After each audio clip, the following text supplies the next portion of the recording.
Ontem eu cheguei à conclusão de que se o Brasil está assim hoje, com essas notícias absurdas que a gente tem ouvido todos os dias sobre um governo caótico e genocida, uma boa parte dessa culpa é do monarca. Eu vou explicar. É claro que é um exagero, mas eu vou explicar. Porque ontem o nome dele, o nome do monarca, que é um dos apresentadores do Flow Podcast, entrou nos Trend Topics do Twitter, entrou nos tópicos mais comentados lá. E eu fui ver o que estava acontecendo e eu vi esse vídeo aqui. Vou pôr para vocês o vídeo para depois a gente comentar aqui e entender o que está acontecendo. Então assistam. A gente conversou com o ministro da comunicação esses dias aí, ele falou que não... Esses dias aí famoso ontem? Foi ontem? Foi ontem. E ele falou que ele só vê o cenário Lula-Bolsonaro, tá ligado? Ele vê que a gente vai ter essas duas opções e é isso mesmo, e não vai se ter uma terceira via ou algo do tipo. E eu acho isso meio, triste, tá ligado? Parece que a gente não tem... O Bolsonaro voltando, pra mim, não é uma mudança... Porque se ele fosse a mudança que eu sei que você quer e eu quero também, que é a reforma administrativa, a tributária, e, mudar toda essa loucura que a gente tem que passar. Essa mudança que a gente quer ver, infelizmente não veio com o Bolsonaro. Eu votei nele no segundo turno. Eu achei que poderia, ele, na sorte do destino, um maluco... Mas entre o Haddad e o Bolsonaro não tem como não votar. Alguém você vai ter que votar. Sim, alguém vai vencer. Mas entre Lula e Bolsonaro, agora, já que eu já sei que o Bolsonaro não é o cara que vai realmente mudar a porra toda, eu não quero votar, mano. Antes de falarmos sobre isso aqui, só quero lembrar para você que a nossa meta até o fim do ano é chegarmos a 700 mil inscritos aqui no YouTube. Estamos quase lá. Bem, quase lá não, tem bastante chão pela frente, mas eu acho que com a sua força a gente pode chegar. Então, se você chegou no canal agora, já se inscreva aqui para a gente poder atingir a meta até o fim do ano. E se a gente bater a meta, a gente dobra a meta, como é o princípio elementar da humanidade. Então, se torne um inscrito e também deixe o seu agradecimento, caso você queira ajudar o canal. Tem uma opção nova aqui no YouTube, que é clicar agradecer. Você pode mandar uma força para o canal aqui. Então, eu que agradeço. Então vamos falar sobre esse comentário feito pelo Monark. Teve uma entrevista que ele fez essa semana, ele e o Igor no Flow Podcast, entrevistando o Véi da Van, entrevistando o Luciano Hang.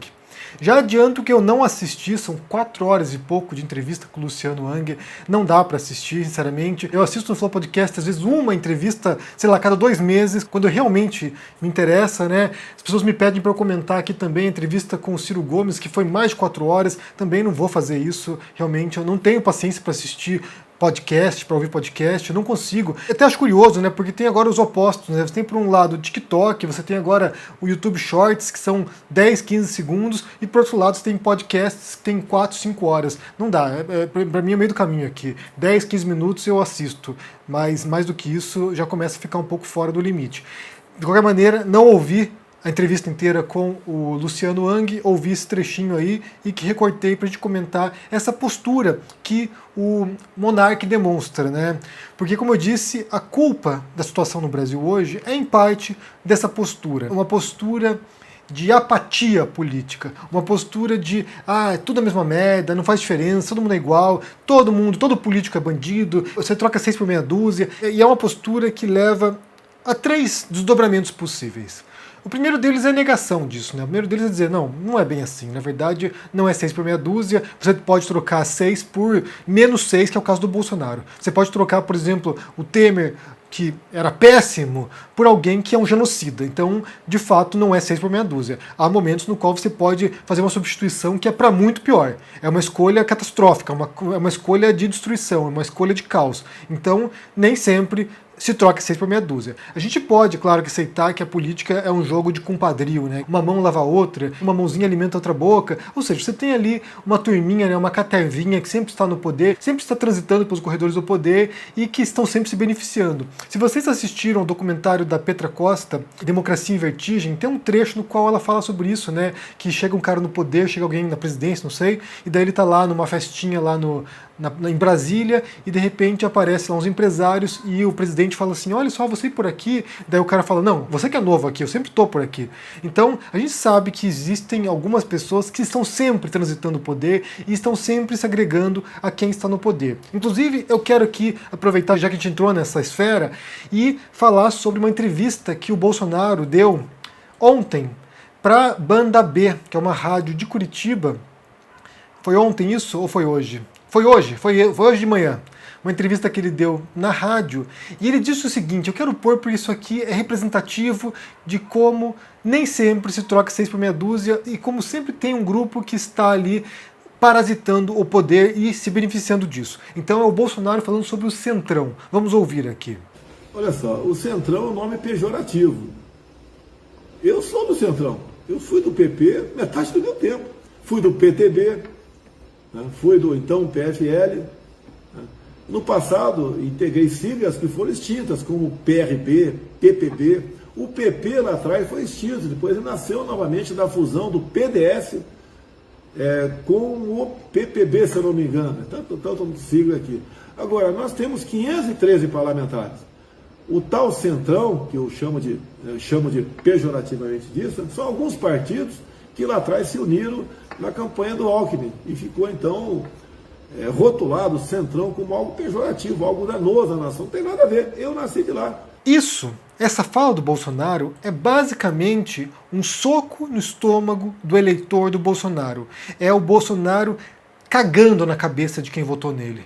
Ele está aqui tirando um sarro de você, eleitor do Bolsonaro, você que foi na urna e apostou nessa figura pensando que ia ter alguma mudança, que ia mudar, sabe, o poder, que ia fazer uma revolução conservadora, você achando que ia ter algum tipo de transformação significativa. Você é o idiota, você é um trouxa, porque o Bolsonaro sempre foi isso, como ele diz aqui, ele sempre foi Centrão, ele nasceu no Centrão e ele se identifica com esse grupo. Ou seja, você tem ali uma série de políticos e uma série de partidos fisiológicos que estão sempre oscilando o poder, como eu disse, e o Bolsonaro nasceu no meio desse lixão, nasceu no meio desse esgoto e agora ele está mais uma vez voltando a casa, da qual ele nunca saiu, na verdade. Então ele vai e começou gradualmente levando figuras do Centrão para dentro do seu governo e agora esse casamento foi consumado e você que votou no Bolsonaro achando que ia ter alguma transformação, você é um trouxa, porque os sinais foram dados e nunca foram ocultos. O Bolsonaro sempre demonstrou que ele era um genocida, ele sempre demonstrou que ele era antidemocrático e ele sempre demonstrou que ele era alguém que queria ficar na mamata ali, mordendo, né, comendo as arestas do poder. Então ele sempre foi isso. Ele nunca ocultou isso. Então é importante que a gente entenda que, embora o jogo político tenha essas figuras, tenha esses parasitas do poder, nem sempre se troca 6 por meia dúzia. Às vezes é muito pior. Às vezes é muito pior. E que apesar de ser um sistema falho, problemático, ruim, ainda é o melhor sistema que a gente conseguiu descobrir. É o único sistema no qual a gente vê algum tipo de distribuição de poder, de modo que ninguém seja um autocrata, ninguém seja um ditador, ninguém seja um governante absolutista que tenha todo o poder. É o único modo que a gente viu de dissolver o poder na mão de diferentes pessoas, de modo a fragilizar um pouco esse domínio sobre o poder. Mas, de qualquer maneira, o jogo é esse. Então, por um lado, há essa constatação. Por outro lado, há a postura, como eu disse, do monarca, que é essa postura de apatia, né? Fazer o quê, né?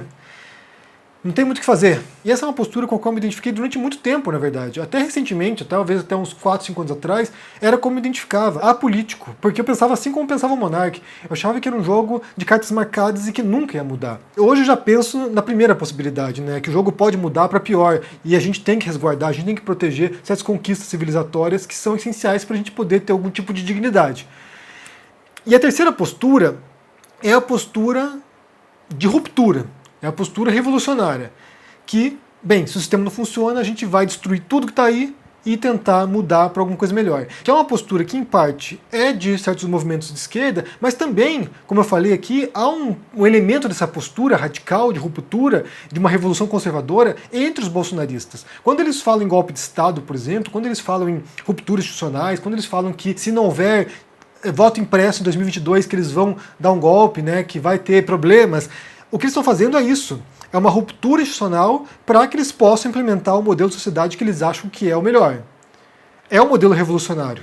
Embora eles se digam conservadores, é um modelo de ruptura. O problema da ruptura é que a gente nunca sabe para onde vai depois, né? Pode ser que melhore, mas geralmente piora. Geralmente leva a massacres, leva um monte de gente morta, leva um monte de violação de direitos civis e humanos, ou seja, geralmente as revoluções nos mostram algumas consequências bastante nefastas. Mas o fato é que muita gente votou no Bolsonaro acreditando que ele fosse antissistêmico, que ele fosse alguém que confrontaria, né, o estamento burocrático, uma frase muito usada pelo Olavo de Carvalho, né, que o Bolsonaro desmantelaria essas estruturas burocráticas que controlam o Estado e engessam o Estado e evitam transformações conservadoras nesse sentido, né, a revolução conservadora. Muitos acharam que a entrada do Bolsonaro seria uma guinada, sendo que ele mesmo reconhece agora, hoje, né, hoje de manhã, ele vai lá e diz que ele nunca pretendeu isso, que ele é o Centrão, ele pertence ao Centrão, eu sou o Centrão, eu nasci nesse ambiente. Ou seja, tudo menos revolucionário, a não ser que seja nesse sentido de autocrata, né, de ditador, de alguém que está o tempo todo tensionando as instituições no sentido antidemocrático de controle total. E daí você tem, né, inclusive, uma reportagem que foi publicada no Estadão falando sobre o general Braga Neto, que atualmente é o ministro da Defesa, que ele teria ameaçado o Arthur Lira em relação ao voto impresso, né? Que se não houvesse o voto impresso, que as Forças Armadas tomariam rédea da situação e dariam um jeito nisso. Então você tem aqui as Forças Armadas sob comando do Bolsonaro, impulsionados por esse espírito antissistêmico, esse espírito de que tem um monte de conchavo, e daí pode voltar ao PT, e daí o que a gente faz é romper as instituições para a gente manter o controle. E daí depois eles negam, né? Essa reportagem vem ao ar no Estadão e tanto o Arthur Lira quanto o Braga Neto negam que isso aconteceu, mas há testemunhas aí, há pessoas que põem a mão no fogo de que essa conversa aconteceu e relatam aqui um conteúdo bastante preocupante, porque, como eu falei, você tem essas três posturas básicas, né? Uma postura de apatia, de não faz diferença, tanto faz, né? Bolsonaro no poder, Lula no poder, tanto faz, tudo a mesma merda. Ou, por exemplo, tanto faz se tem um golpe de Estado ou se não tem, tudo uma ditadura mesmo, não tanto faz, não temos direitos. Então é uma certa. Se entregar mesmo à onda do negócio. Há essa noção de que a gente pode reformar esse sistema de maneira racional, né, através dos mecanismos democráticos, e que é possível sim melhorar o sistema, ou evitar que ele piore, pelo menos. E há uma outra noção também antissistêmica de ruptura, que é preciso romper com isso, que é preciso quebrar o que está aqui para poder construir algo novo do zero. E nessa noção de ruptura, de canalizar o ressentimento de uma massa, né, de pessoas que são marginalizadas ou que se sentem de fato desprezadas ou que perderam seus direitos, algumas pessoas dizem que o modo como a extrema-direita opera, né, e a gente pode pensar no Bolsonaro, no trumpismo, ou mesmo aqui na Europa, né, alguns partidos e alguns movimentos, algumas pessoas dizem que o modo como eles operam é, na verdade, reproduzindo discursos e táticas de uma esquerda que passa a surgir no mundo a partir dos anos 60 em diante, dos anos 70 em diante também. Então eles vão lá e usam dos mesmos recursos retóricos e de propaganda e de comportamento que a esquerda utilizava. E quem fala isso, por exemplo, é o Slavoj Žižek, né, um filósofo esloveno, e ele, até vou pôr aqui um artigo no qual ele menciona esse tipo de coisa, eu vou ler aqui um trechinho do artigo do Žižek. O artigo se chama Apenas uma esquerda radicalizada pode salvar a Europa. É um texto de 2014, e já se podia observar esse movimento de extrema-direita crescendo na Europa e pelo mundo, né? Então tem um trechinho no qual ele fala o seguinte aqui, olha.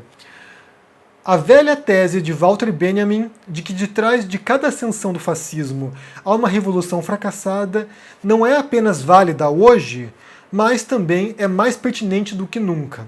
E daí ele compara, daí ele até menciona, né, que uma das críticas feitas por liberais de direita é que há muitas semelhanças entre a esquerda e a direita, os extremistas, né?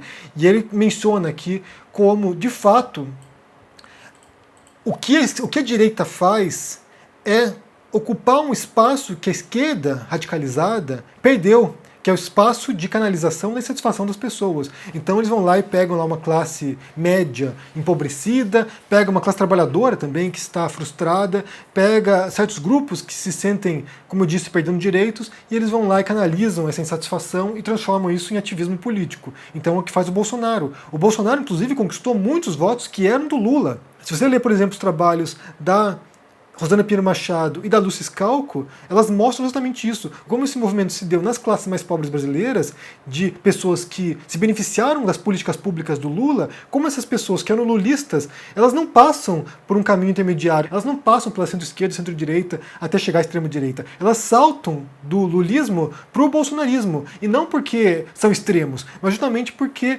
é um grupo de pessoas que sentem que nenhum dos políticos tradicionais são capazes de representá-las. Que o jogo é esse, 6 por meia dúzia, que não faz diferença. Então a gente tem que pegar alguém que vai realmente mudar as coisas, alguém que é antissistêmico, alguém que vai quebrar com essa estrutura e vai poder me dar de novo os privilégios que eu perdi. Ou aquilo que eu tinha conquistado e que desapareceu, ou aquilo que foi me dado por um governo anterior e que está sendo desmantelado. Então muita gente, sem a consciência política, obviamente, porque isso aqui é uma ausência, isso aqui é uma despolitização das pessoas, né? É a incapacidade delas de compreender que o Bolsonaro está fora do campo democrático, elas vão e olham alguém com um discurso extremo, um discurso de ruptura, um discurso de ódio, inclusive, elas olham essa pessoa e pensam, olha só, alguém que vai fazer alguma diferença. E é a frase dita pelo Monark.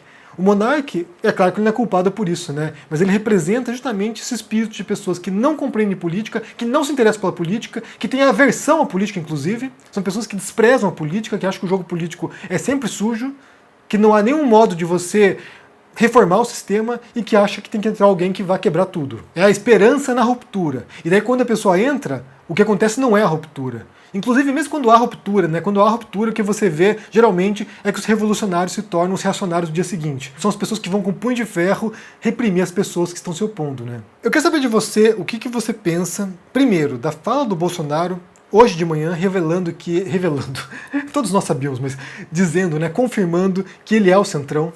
Ele é o Centrão e ele agora vem e diz isso e eu quero ver como o gado bolsonarista vai reagir a isso, né? Vai bater palma. Uhul! Porque gado é gado. E o que você pensa da frase do Monark, né, dizendo que ele achava que ele ia votar no Bolsonaro porque ele mudaria alguma coisa, porque ele era contra o sistema? Sinceramente, tem que ser muito ingênuo mesmo, tem que ser uma pessoa muito sem compreensão de nada para achar que o Bolsonaro fosse alguma mudança real, significativa e positiva, né? Porque você até pode achar que fosse uma mudança, mas uma mudança negativa, uma mudança de destruição, uma mudança de caos. Mas achar que é positivo isso... Me diga o que vocês pensam aqui embaixo, deixa o joinha, se inscreva aqui no canal, se torne um membro ou um apoiador para dar uma força, se torne um aluno do CL, estamos com curso de escrita narrativas por lá e se cuide por aí. Abração e até mais. Tchau!